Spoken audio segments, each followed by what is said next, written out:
Honorable Melissa, take us through. ED is being sent home today. Do you disagree? Or this week, at least? The ED is the only one who can send anybody home because he has the powers at party level to fire everyone and reappoint other people. That's the powers he has. He cannot be removed today constitutionally because you'd have to have a motion and it has to be a Congress. If they're so desperate to remove him, then they need to have an extraordinary Congress. The same way he got into power is the same way he's going to get out of power. It's not easy to unseat a president who was democratically elected. That's why I've been saying to people it's virtually impossible. The Vice President Chiwenga, the Vice President Mhadi can be fired by ED today. Vice President Chiwenga can be fired by ED at the party, at the conference, and no one can say anything. And the moment you're fired, you no longer have the services that you have from a security perspective. I think these people must understand, they think this conference, it is the most stable conference. They are focused on their resolution. And not only that, they worry, the concern for people that somebody can get up. One of the chairpersons can get up and move a motion and say, we pass a vote of no confidence in the Vice President Chiwenga because he's bringing the party into disrepute. And it is seconded. And there will be no objections because the chairpersons are the ones who carried the resolutions of their provinces at conference and at Congress. So if you look at it, which chairperson can do that? Even if they did that against ED, it's impossible because you can only remove him at Congress. Extraordinary if you are in a rush. And then from an executive point of view, it's through impeachment or him resigning. And those two things will never happen. He is well in control. People have been saying that the vice president is strong in the army. That's the constituency. How many people are in the army compared to the number of people in Zimbabwe? And they're there to defend the people. Was ED himself not the first Minister of State Security after independence, where then there was volatility at the highest level? He calmed it down. With people like Ken Flower, if I'm not mistaken, who was the DGCIO, the late Rex Nongo was Army Commander, Tungamire was Air Force Commander. He brought stability when there were supposed to be terrorists who were going to kill the leadership which had come from the struggle. He protected Mugabe many times. So not only that, he was Minister of Defense. Who says that when he's Minister of Defense, he did not work with other soldiers and did not promote other generals who are there today? The generals and every soldier reports to the President and Commander-in-Chief. He's the Commander-in-Chief. And the current generals who are there are disciplined. They are not there to be involved in politics. Are you with me? The Vice President makes the mistake of thinking that he's still wearing a uniform. He's no longer wearing a uniform. And the army is not his constituency anymore. He is saluted as a retired general, but he's not saluted as a serving officer, and no one can take instructions from him. I'm not saying this because it is the truth, and I like to make sure that people learn to listen to the truth and don't argue with the truth. There's the Minister of National Security, Comrade Matuke, Lovebo Matuke. He's the one who chairs the national security joke of the country, the joke operations command at national level. If there's anything wrong, he will go and tell the president. That's where he gets reports from all security agents. Mhuri yeZimbabwe tichikugamuchire zvakarepo pano paZim News Update, pano petinoda kupema news update anonga ari kuitika muno munyika yeZimbabwe. So kana uri mutsva, please don't forget to subscribe, like nekushare kuti petinenge tichiisa next update monge musingarasikiwe nemaupdate tinenge tichiisa pano paZim News Update. Sekona kwetiri kuita mhuri yeZimbabwe Sekuona kwetiri kuita mhuri yezimbabwe zvinhu hazvina kumira zvakanaka. Tiri kuona nhasi kune musangano wepolitibhiro uri kuitwa muzuva ranhasi. Ndofunga taona VP Chiwenga vakarowa ligaria ranga rine picture yapresident Emerson Mnangagwa. Tichakuendesai ikoko then munozvionera mapictures acho wachipinda mumusangano wepolitibhiro. So pane makakatanwa pakati paGomwe anova activist weZANU-PF anonzi Gomwe navatemba muliswa. Vatemba muliswa vari kutaura kuti no, VP Chiwenga havakwanise kubvisa president Emerson Mnangagwa pachigaro. Gomwe ari kutiwo mashoko ari kunyora ari panapa yamhuri yeZimbabwe ari kuti this is the end of ED mhuri yeZimbabwe. Tichazviverenga zviri panapa. Ndo pari kutaurwa mashoko ataurwa naactivist weZANU-PF waGomwe vachiti VP Chiwenga vane masimba akawandisa kudarika waMnangagwa because vari kuziva kuti akagadza ane simba kudarika akagadzwa. Ndo mashoko avari kutaura mhuri yeZimbabwe. Zvinhu hazvina kumira zvakanaka.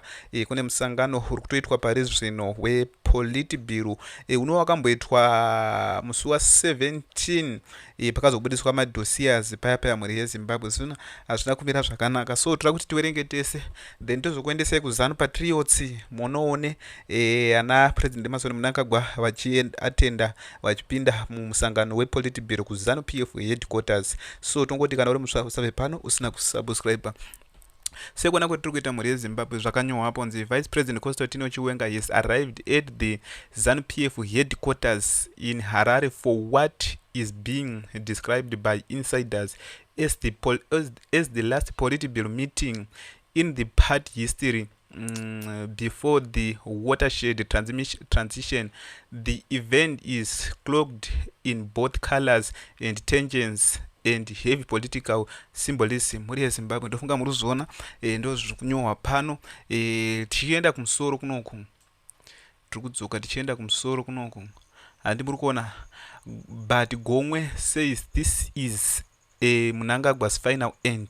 Mhuri yeZimbabwe ndofunga muri kuzviona zviri kunyorwa pa. Muliswa ari kutoti no, hakuna munhu anodini anochesa way. So vari kunetsana. Muliswa warns if anyone if to be chased it could be Chiwenga. Ari kuti kana paine munhu anodzimbwa neChiwenga, but Gomwe ari kutoti no, aiwa ndiyo endi yaMnangagwa ino mhuri yeZimbabwe. So hatizivi kuti zvinopera sei zvinhu zviri kuitika izvozvo mhuri yeZimbabwe. Zvino hazvina kumira zvakanaka. So tiri kuona panapa pakanzi Chiwenga turns head as arrived dressed in full Mnangagwa face regalia. Mhuri yeZimbabwe tiri kuona kuti Vice President Constantino Chiwenga hanzi wakapfeka hembe dzine mipikicha yaMnangagwa. So zvinhu hazvina kumira zvakanaka. Wrapped in the trademark multiple color scarf and imposed with the president portrayed his choice and attire. Hanzi akatorwa futi neattire mhuri yeZimbabwe. Normally associated with Mnangagwa loyalist expect immediately debate who about whether it was a declaration of allegiance of the topical discussed mhuri yeZimbabwe. Ndofunga muri kuona mamira zvakaita. In a season of political accounted among those and companies the top mhuri yeZimbabwe ndofunga muri kuona my auxiliary Mnangagwa vakanyorwa panapa ava the first lady mhuri yeZimbabwe. Vari kunzi vakatorowawo futi ligaria, havanorowa ligaria but vakarowa t-shirt ine murume wavo akapfumba chibhakera sezvemunoziva mhuri yeZimbabwe kuZANU-PF ndo zvinotoitwa. Among those companies the top brass was First Lady Auxilia Mnangagwa, ZANU-PF Secretary for Tourism, and ndiye ZANU-PF Secretary for Tourism, who also appeared in clothing printed with her husband face and the slogan "Men Believer ED." Ndofunga muri kuzviona mhuri yeZimbabwe vatonzi akatorowawo t-shirt yakatoprindwa with her husband itori nemurume wake. So the show of unit comes at a time when internal power struggles have reached fever pitch, with function quietly mobilizing ahead of the next Congress. Muliswa, if anyone is to be chased, it could be Chiwenga.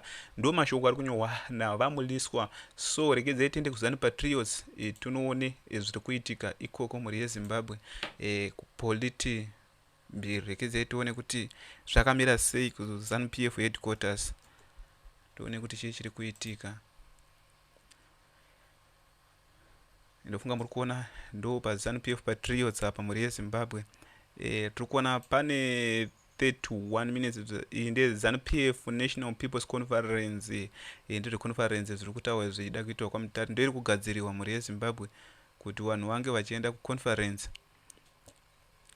Tiri kuona more Central Committee members will receive part cars today. Mota dziri kuramba dzichingouya muri yeZimbabwe kuma Central Committee kuyaka hadzisi kumira kuuya muri yeZimbabwe. Ndofunga muri kuona rekezai tiplay mavideos acho muzvionere President Emmerson Mnangagwa namai Australia vachisvika pamusika.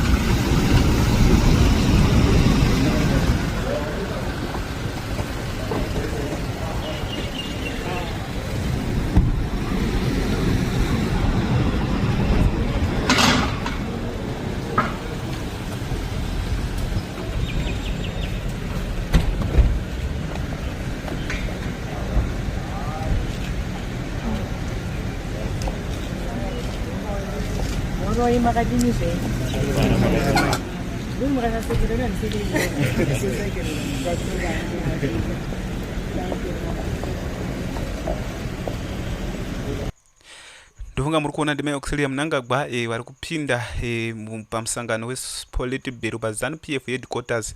Ndo vari kusvika vese vane mapictures arapa muri yeZimbabwe. So tiri kuzivisa nhauwa dziri kuitika zvinhu hazvina kumira zvakanaka. Tiri kuona ana President Emmerson Mnangagwa vatone time wasvika live update ZANU-PF headquarters. Ndofunga muri kuona uyu ndiani uyu takamukangana zita rake bani ndiri kumuziva munhu ZANU-PF National People's Conference live updates. Ndofunga kwakurongwa nhauwa dzeZANU-PF. Jacob Mudenda munhu. So ndo nhauwa dzataita kakubatirei pano paZim News Update. Pano petinoda kupema news update anonga ari kuitika muno munyika yeZimbabwe. So kana uri mutwa, please don't forget to subscribe, like nekushare kuti patinenge tichiisa next update munge musikarasikirwe nemaupdate tinenge tichiisa pano.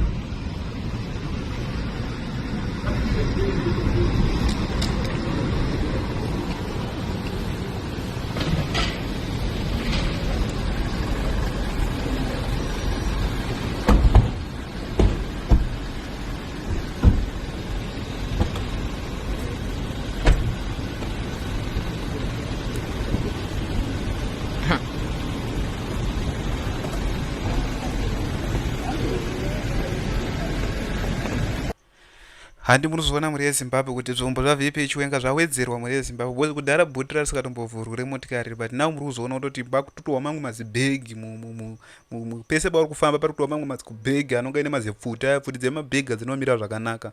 Zvombo zviri kuratidza kuti zvawedzerwa, ndo zvinoratidza kuti zvinhu hazvinomira zvakanaka muri